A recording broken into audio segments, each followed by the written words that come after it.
루펜 여러분, 이그스 칼럼에 오신 걸 환영합니다. 오늘 황준서 선수의 인터뷰 기사가 있었습니다. 그 기사를 토대로 영상을 이어가 보겠습니다. 미래의 선발 한 축을 담당해야 하는 황준서 선수, 가능성은 보여주었지만 아직 존재감을 보여주지 못한 부분은 아쉬움이 남는 건 사실입니다. 왕현천 선수가 영입이 되었고 김범수 선수 거취에 따라서 황준서 선수의 활용도 또한 결정이 될 것으로 보이는데요. 과연 김경문 감독의 선택은 무엇일까요? 인터뷰와 함께 1년을 돌아보겠습니다. 황준서 선수는 올 시즌을 소외하면서 작년에는 일본에서 중간에 가고 스프링 캠프 명단도 못 들고 2군에서 시작했기 때문에 나에게 크게 실망을 한 상태로 시즌을 시작해서 그런 부분에서 많이 생각을 했다고 이야기합니다. 솔직히 말해 야구를 대하는 자세 같은 걸 많이 배운 것 같다. 조금 쉽게 생각한 것도 있었는데 이제는 한순간 한순간 최선을 다해야 한다는 걸 많이 느낀 시즌이었다. 도움이 많이 되는 시즌이었다고 이야기하고 있습니다. 생각도 정리하고 자신의 자세도 바꿀 수 있는 계기가 되지 않았을까 하는 이야기도 덧붙이고 있습니다. 폰세, 와이스 선수의 류현진, 문동주, 엄상백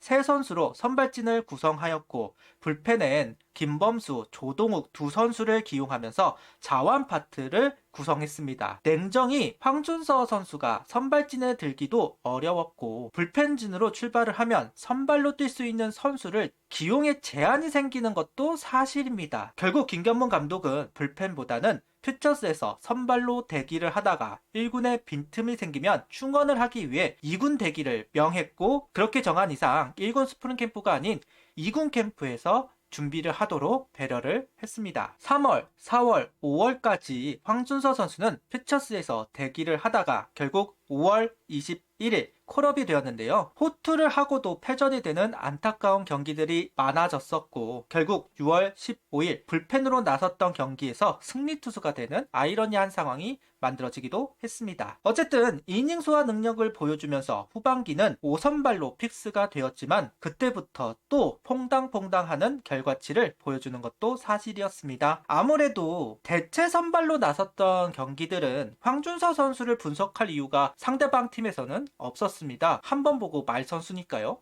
그런데 5선발로 픽스가 되면 그 선수를 연구를 할 필요가 있다. 이 부분에서 황준서 선수가 고생을 하지 않았나 하는 생각도 있습니다. 9월로 넘어가서는 가을 야구 때 좌우놀이를 하겠다면서 황준서 선수를 선발이 아닌 불펜으로 보직을 바꾸게 됩니다. 가을 야구 때는 4번의 등판을 한 황준서 선수이고 3번 무실점으로 막으면서 역할을 한 황준서 선수이기도 합니다. 1군에서 경기를 뛴다는 것 자체가 제일 큰 경험이었던 것 같은데 다른 사람들은 해보지 못한 포스트 시즌 경험도 할 수 있었다. 그냥 그렇게 경기 나가는 것 자체로 좋았다고 이야기하고 있습니다. 오히려 좀 재미있었다면서 그렇게 매 경기가 힘들 줄은 몰랐다. 경기에 나가지 않아도 언제 나갈지 모르고 보는 게 좀 힘들었던 것 같다라는 이야기도 덧붙이고 있습니다.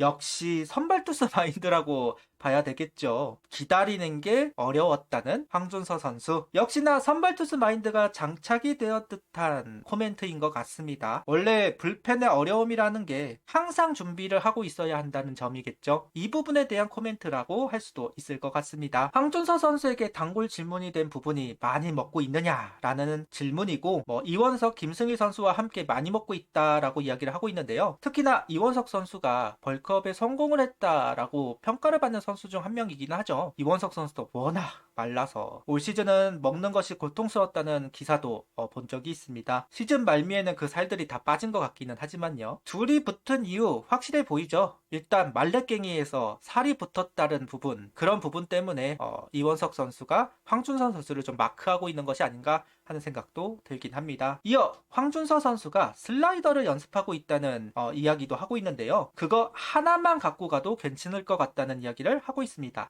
개인적으로 대공감합니다. 올 시즌 내내 황준서 선수가 슬라이더를 던져야 한다고 이야기를 했던 바 있기도 하고요. 마냥 불펜을 할 거라면 솔직히 상관은 없기는 하죠. 근데 언젠간 선발에 픽스가 되어야 하는 선수이니만큼 슬라이더 장착은 필수입니다. 속구 구속은 루키 때보다 좀 덜 나오면서 좀 구종 가치는 조금 떨어져 있는 건 사실이고요. 그러면서 포크볼의 의존도가 좀 높아졌던 것도 사실이기도 합니다. 스트라이크 존에 속구와 포크를 던지고 포크를 땅으로 떨어뜨리면서 방망이를 유인하고 너무 많은 포크볼을 던지는 상황이었기 때문에 이능을 거듭할수록 포크볼에 포커스가 맞춰져 있는 상황이기도 했습니다. 이런 부분들이 계속해서 황준서 선수가 퐁당퐁당하게 되는, 그러니까 속구 구위가 좋은 날, 속구 제구가 좋은 날은 이겨나가지만 그렇지 못한 날에는 약세를 보이는 부분들이 있었던 것도 사실입니다. 그러다 보니 올 시즌 커브에 대해 좀 주목을 했던 것도 사실이고, 그 커브를 던지면서 타겟을 하려고 했었지만 커브의 제구는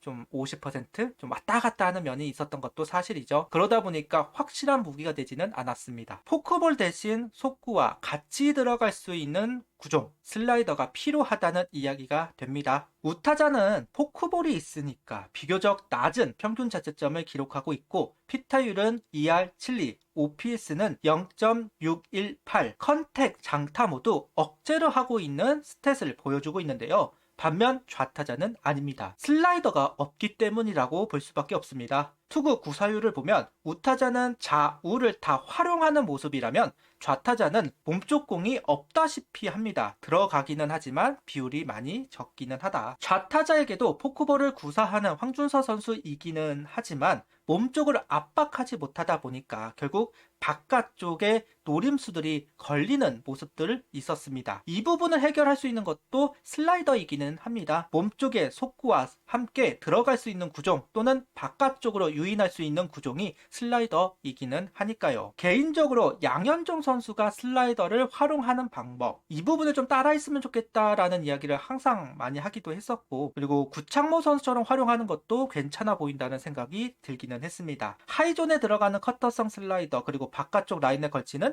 슬라이더가 오히려 황준서 선수에게는 좀 더 적합할 수도 있겠다라는 생각이 들기도 하더군요. 구단에서도 황준서 선수의 모델을 구창모로 잡았다는 이야기도 있으니까요. 아마 하이존에 같이 들어갈 수 있는 슬라이더 그리고 바깥쪽에 걸치는 슬라이더 이 두 가지를 좀 활용할 수 있는 그런 부분들을 제시를 하고 익히게끔 하려고 하는 것 같습니다. 앞서도 이야기했지만 황준서 선수가 슬라이더를 활용하는 방법을 저는 양현종 선수와 구창모 선수 두 선수를 이야기를 했었는데요. 양현종 선수 같은 경우는 슬라이더를 목적구로 활용하는 경우가 있습니다. 구창모 선수 같은 경우는 속구와 슬라이더를 같이 비슷한 코스로 활용을 하면서 타이밍을 뺏어냅니다. 양현종 선수 거를 조금 이야기를 해보는데, 양현종 선수가 앞서도 이야기했듯이 슬라이더를 목적구로 활용한다. 그러니까 이렇게 가운데로 떨구는 겁니다. 초구나 2구에 떨궈 놓은 상태에서 그 다음 공들을 가지고 머리 싸움을 하는 건데, 좌타자가 됐든 우타자가 됐든 요 코스를 압박을 하는 겁니다. 왜냐면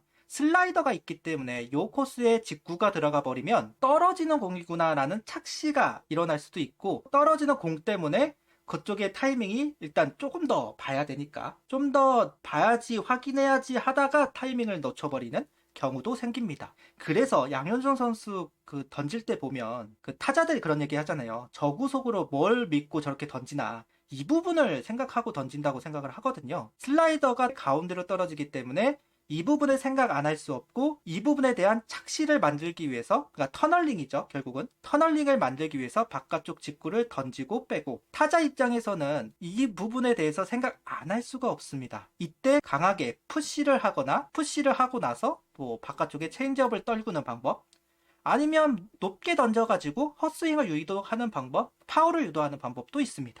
이거는 선택인데, 이런 선택지를 만들기 위해서는 어떤 구종이 필요하다? 슬라이더. 슬라이더가 가운데로 떨궈져야지만 이런 것들도 선택할 수 있다. 우타자 몸쪽으로 강하게 푸시를 하든 우타자 하이존으로 강하게 푸시를 하든 그냥 들어가면 위험한데, 왜냐면 몰릴 수도 있잖아요. 그냥 이거 없이 슬라이드가 떨어지는 거 없이 던진다면 위험할 수밖에 없는 코스에 위험할 수밖에 없는 포심 활용이지만, 슬라이드를 한번 떨구고 나서 바깥쪽으로 한번 던져놓고 나서 그 다음에 들어가 버리면 요 아래쪽에 공에 시선이 갈 수밖에 없는 상황에서 던지는 거기 때문에 효과를 볼 수밖에 없다. 이게 양현종 선수가 가장 흔히 쓰는 볼배합이기는 합니다. 개인적으로는 이걸 좀 바랬었습니다. 왜냐면 양현종 선수의 직구가 냉정히 말해서 묵직한 공종이냐, 솔직히 아니죠. 황준서 선수의 직구가 묵직한 구종이냐? 솔직히 아닙니다. 솔직히 둘 다 좀 가벼운 편에 속한 좀 더 날카로운 속구에 더 가깝지 묵직한 속구는 솔직히 아니라는 거죠. 그렇기 때문에 슬라이더가 꼭 필요했고,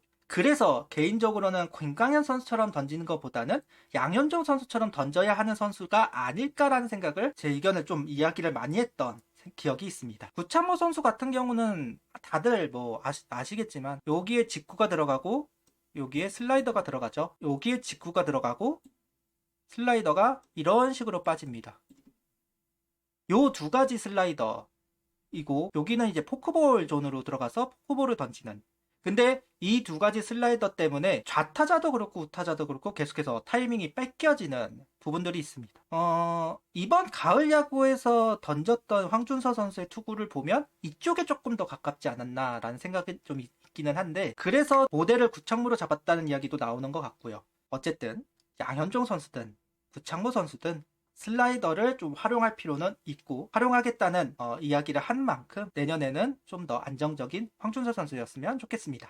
다음 시즌 욕심을 묻는 질문에 욕심이라기보다는 내년에는 무조건 보여줘야 하는 시즌이라고 생각한다. 3년차부터는 어린 취급 안 받고 결과를 증명하는 것밖에 없는 것 같다는 이야기를 하고 있습니다. 사실이죠. 이번 유망주 꼬리를 벗어야 하는 시점이기도 합니다. 다만 궁금한 건 불펜일지 선발일지가 좀 궁금합니다. 홈수 선수를 잡을지 말지에 따라 왕해천 선수 보직도 정해질 것으로 보이는데요. 그럼 왕해천 선수 보직이 정해져야 황준서 선수의 보직도 정해질 수 있습니다. 물리고 물리는 자완 파트라고 할 수 있을 것 같네요. 어떤 포지션을 소화하더라도 가치를 보여주기를 바라고 있습니다. 황준서 선수도 내후년 군입대를 생각해야 되는 시기이기도 합니다. 좀 존재감을 확실하게 보여주고 군입대를 하는 것과 그렇지 못한 거는 차이가 크기는 합니다. 결국 2년 안에 결과를 만들어야 하는 황준서 선수라고 할 수 있습니다. 그런 이야기를 하면서 구독, 좋아요, 알림 설정 부탁드리며 영상을 봐주셔서 감사합니다.